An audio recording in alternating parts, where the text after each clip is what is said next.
শিখা চিরন্তন জ্বালিয়েছিল। শিখা কখনো চিরন্তন হয় না। চিরন্তন চিন্ময় অব্যয় অক্ষয় চিরঞ্জীবী যিনি, শাশ্বত যিনি, তিনি হচ্ছেন আল্লাহ সুবহানাহু ওয়া তাআলা। আমরা সালাত উদ্যানে অনেক কিছু হতে দেখেছি। আজকে কালের সাক্ষী হলো, আজকে কালের সাক্ষী হলো বৃষ্টি স্নাত পদ্মমুক্ত এই জমিনে আল্লাহর হাবিবের সিরাত আলোচনার জন্য একটা নতুন দিগন্ত, নতুন মুখ উন্মোচিত হলো।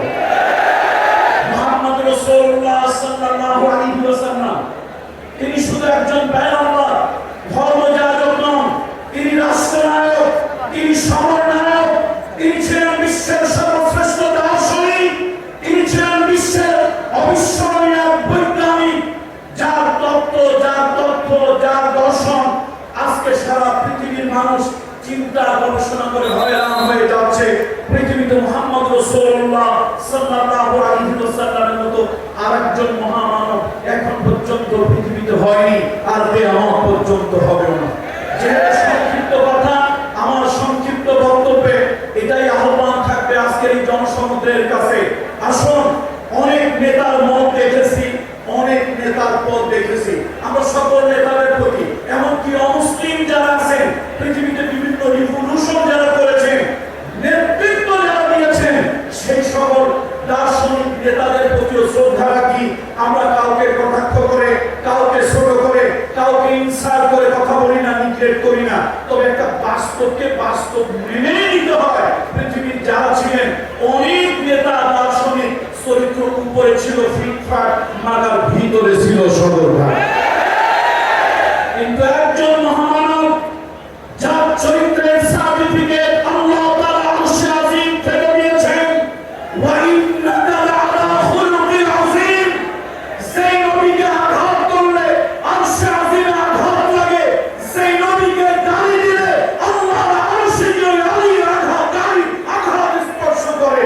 কাফেররা বলেছিল আনতা মাজনুন লাস্তা মুরসালান। আল্লাহ তাআলা আরশে আজিম থেকে জানিয়ে দিলেন নুন ওয়াল কালাম ওয়া মা ইয়াসতুরুন।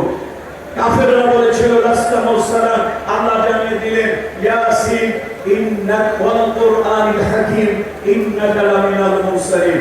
মুহাম্মদ রাসূলুল্লাহ সাল্লাল্লাহু আলাইহি ওয়াসাল্লাম তিনি সাদা কালোর ব্যবধান দূর করার জন্য, তিনি ধনী গরিবের বৈষম্য দূর করার জন্য, তিনি সমাজের নির্যাতিত নিগৃহীত মানবতার জন্য তিনি যা করেছেন পৃথিবীতে কেউ এমনকি করতে পারবে না। তিনি মদিনার রাষ্ট্রনায়ক হলেন, তিনি মদিনার রাষ্ট্রপতি হলেন। তার সবথেকে প্রিয়, তার সবথেকে পরিচার পুত্র, তার কন্যা ফাতেমাতুজ জোহরা বাবার কাছে এসে বলেছিল, বাবা আমাকে একটা খাদেমা দিন, আমাকে একটা খাদেমা দিন, যে বাড়ি আমাকে সহযোগিতা করবে, একজন পরিচারিকা দিন। রাসূল আকরাম সাল্লাল্লাহু আলাইহি ওয়াসাল্লাম বলেছিল, আমি তো শুধু মসজিদে নববী ইমাম নই, আমি তো শুধু নবী নই, আমি মদিনার বাদশা, মদিনার পরিচালক। সুতরাং এখন পর্যন্ত এতিমের ঘরে, অনাথের ঘরে, বিধবার ঘরে খাবার পৌঁছাতে পারি নাই। তাদের ঘরে খাবারের নিরাপত্তা, জীবনের নিরাপত্তা, শান্তির নিরাপত্তা যতক্ষণ পর্যন্ত দিতে না পারবো, ততক্ষণ পর্যন্ত তোমাকে চাকরানি দাসদাসীর ব্যবস্থা করে দিতে পারি না। শিক্ষা নেন, কত নেতা নেত্রী এলো আর গেল, মাঝখানে সুইস ব্যাংকে টাকার পাহাড়ের উচ্চতা বেড়ে গেল। কিছু তো এমন আছে পারলে গোটা দেশটাই কিনে খেয়ে ফেলে। সর্বশেষ আমার বক্তব্য থাকবে, যে নেতা নবুয়তির 40 বছরের দায়িত্ব প্রাপ্ত হওয়ার আগে থেকে এবং পরে কোনদিন কোন মিথ্যা, কোন অসংলগ্ন, কোন দৃষ্টিকটু কথা যিনি বলেননি।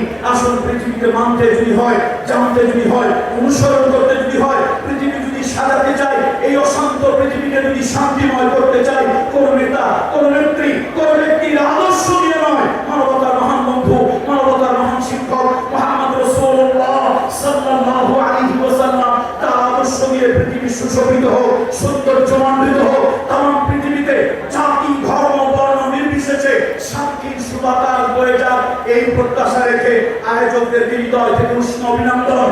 সরওয়ার্দী উদ্যান রাসূলুল্লাহ সাল্লাল্লাহু আলাইহি ওয়াসাল্লামের সিরাতের উদ্যান হলো একটা নতুন ইতিহাস, ইতিহাসে একটা নতুন অধ্যায় সৃষ্টি হলো। আল্লাহ তাআলা কিয়ামত পর্যন্ত এটি চালু রাখুন। ওয়া মা আলাইনা ইল্লাল বালাগ। ওয়াসসালামু আলাইকুম ওয়া রাহমাতুল্লাহি ওয়া বারাকাতুহু।